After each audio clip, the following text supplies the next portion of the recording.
Bien-aimé, entends cette vérité avec ton cœur. Dieu ne t'a pas créé pour vivre dans le manque. Dieu t'a formé avec un but, une destinée, une mission. Et pour l'accomplir, il te donne les ressources spirituelles, morales, relationnelles, économiques et matérielles nécessaires. Il est ton Père céleste, et un bon père veut le meilleur pour ses enfants. Tu n'as pas été appelé à mendier, à lutter sans fin pour survivre.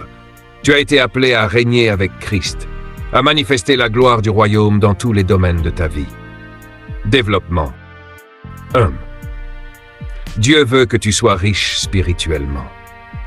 La première richesse que Dieu donne, c'est celle du cœur, de l'âme, de l'esprit.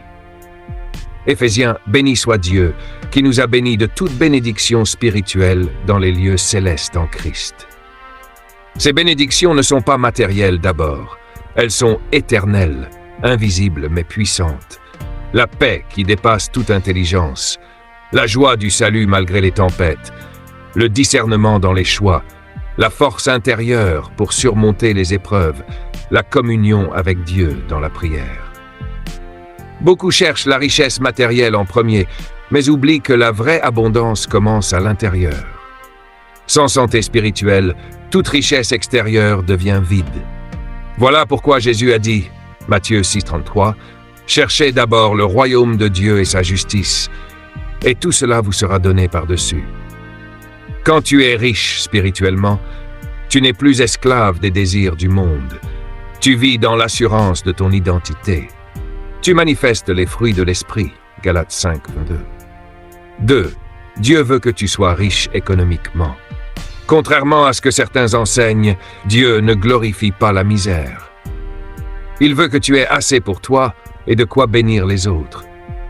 Deutéronome 8:8.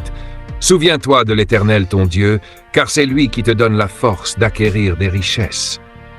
Cette force peut être une idée divine, Joseph et ses rêves, une connexion surnaturelle, Ruth et Boaz, une porte ouverte professionnelle, Daniel à Babylone, une grâce pour entreprendre, Paul, fabricant de tentes mais aussi évangéliste. La pauvreté peut t'éteindre spirituellement, elle épuise le cœur, elle limite la vision. Elle enferme dans la survie, pas la mission. Travail, foi, obéissance et générosité sont les piliers de l'économie divine. Et Dieu récompense toujours la fidélité. Celui qui est fidèle dans les moindres choses l'est aussi dans les grandes. Quand Dieu te bénit, ce n'est pas pour accumuler, c'est pour construire le royaume, aider les pauvres, soutenir l'Évangile. Dieu veut que tu sois riche dans ta famille, ta santé, tes relations. Il y a des gens riches d'argent mais pauvres de paix, riches en biens mais seuls, trahis, malades, brisés. Ce n'est pas la richesse divine. Psaume 128. Tu jouis alors du travail de tes mains, tu es heureux, tu prospères. Ta femme est comme une vigne féconde, tes fils comme des plants d'olivier. La richesse divine, c'est aussi des relations saines et profondes, un mariage béni, des enfants stables, une santé solide, une paix durable, même dans la tempête. Dieu te bénit pour que ta vie reflète sa gloire, pas juste à l'église, mais à la maison, dans ton quartier, au travail. 4. La pauvreté peut être un esprit à combattre. Tout manque n'est pas normal. Certaines pauvretés sont des malédictions, des liens générationnels, des oppressions démoniaques. La bénédiction de l'Éternel enrichit, et elle ne la fait suivre d'aucun chagrin. Quand tu travailles dur, que tu obéis, mais que tout se ferme constamment, pose-toi la question. Y a-t-il une lignée d'échecs? Une parole prononcée contre toi? Une mentalité de victime ancrée en toi? Tu dois refuser cela dans la prière, renverser les autels de pauvreté, briser les limitations mentales. Le ciel est riche, et tu es citoyen du ciel. 5. Principe de prospérité divine. Voici les clés bibliques de la vraie richesse. Cherchez Dieu en priorité. Donnez avec foi. Malachie 3:10. Travailler avec diligence. Proverbe 10:4. Savoir gérer avec sagesse. Proverbe 25. Être intègre dans les affaires. Éviter l'endettement excessif. Planifier et investir. dans ta stagnation. Conclusion. Dieu ne t'a pas destiné à la misère. Il ne prend aucune gloire dans ta souffrance, dans ta dette, dans ta stagnation. Mais il te prépare à recevoir ce que tu peux gérer. Et il attend que tu changes ta mentalité. Tu es héritier de promesses, co-héritier avec Christ, citoyen du royaume. 2 Corinthiens 8:9. Car vous connaissez la grâce de notre Seigneur Jésus-Christ. Pour vous, il s'est fait pauvre, de riche qu'il était, afin que par sa pauvreté, vous soyez enrichis. Alors maintenant, lève-toi dans la foi, parle comme un héritier, marche comme un roi. Refuse les chaînes de la pauvreté. C'est l'heure de prospérer pour la gloire de Dieu. Enrichi de la méditation avec une section grands éléments fondamentaux pour vivre une vie riche, royale et victorieuse. Une vie qui impose silence à tes ennemis comme un véritable enfant du royaume. Méditation étendue. Dieu veut que tu sois riche spirituellement, économiquement et dans tous les domaines. Introduction. Dieu ne veut pas seulement te sauver, il veut t'élever. Pas pour ton orgueil, mais pour sa gloire. Il t'appelle à être la tête et non la queue, au-dessus et non en dessous. Deutéronome 28. Ce message n'est pas de l'orgueil spirituel, c'est un appel à reprendre ta place royale en Christ. Tu n'es pas un mendiant spirituel, tu es un héritier légitime du royaume de Dieu. 5 grands éléments fondamentaux pour une vie riche, royale et victorieuse. 1. L'identité royale. Tu es un roi, une reine en Christ. Apocalypse.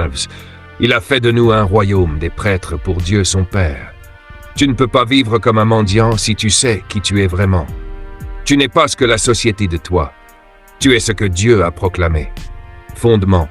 Marche avec dignité, parle avec autorité, vise avec foi. Les rois ne se plaignent pas, ils règlent. Les reines ne se lamentent pas, elles établissent des ordres. La pauvreté commence quand tu oublies ton identité. 2. La présence de Dieu, source de toute richesse. Exode 33.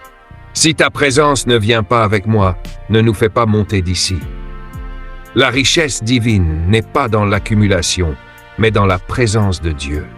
Elle te donne le repos, elle te dirige, elle ouvre des portes que personne ne peut fermer. Sans présence divine, tu as des possessions, mais pas la paix. 3. La sagesse divine, plus précieuse que l'or. Proverbe 3. Heureux l'homme qui a trouvé la sagesse, elle est plus précieuse que les perles. La richesse durable vient de la sagesse.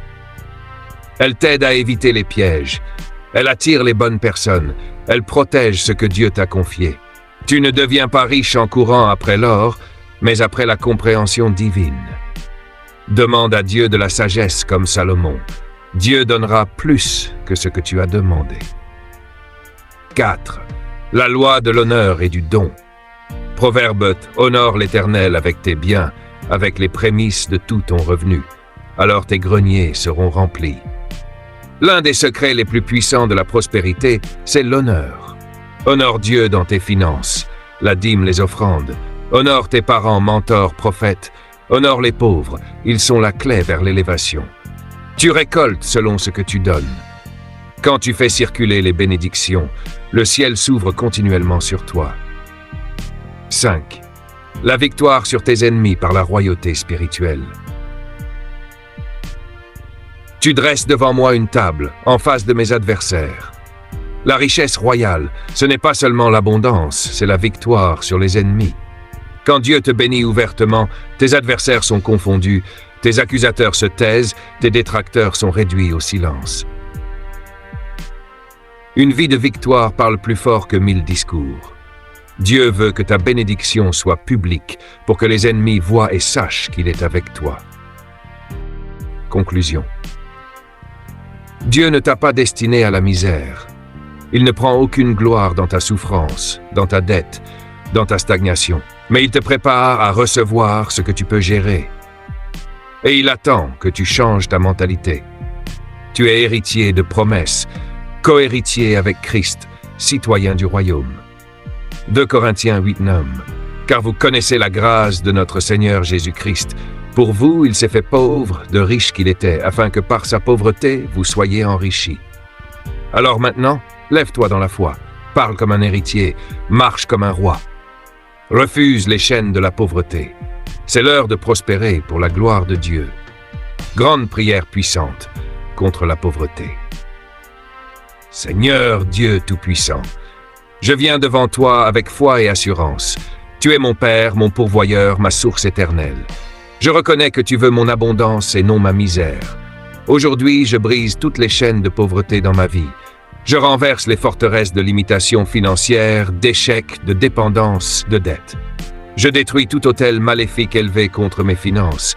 Toute malédiction générationnelle de manque est annulée par le sang de Jésus. Je reçois la sagesse pour créer, bâtir, gérer.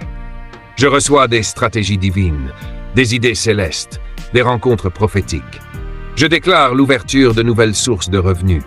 Je suis fidèle dans la dîme, joyeux dans l'offrande, généreux dans mon cœur.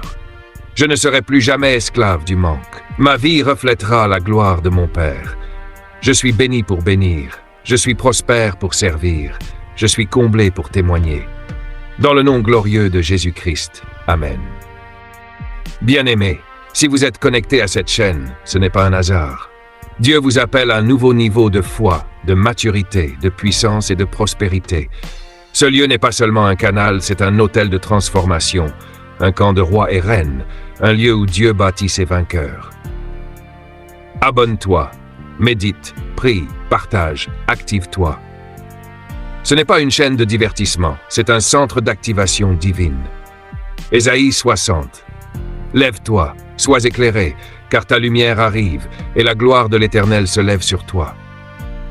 Les plus grands témoignages viendront de ceux qui croient et qui marchent selon ses paroles. Prière finale prophétique. Père éternel, je déclare aujourd'hui que je ne suis plus un esclave de la pauvreté. Je suis un héritier du royaume, un ambassadeur de Christ, un enfant du roi. Je reçois ta sagesse, ta paix, ton abondance. Je proclame que je vis dans une maison d'abondance, je travaille avec puissance et je sers avec excellence. Je suis une preuve vivante que Dieu élève ses enfants. Mes ennemis verront ta main. Ma génération entendra ton nom. Ma prospérité glorifie ton royaume. Au nom de Jésus-Christ, Amen.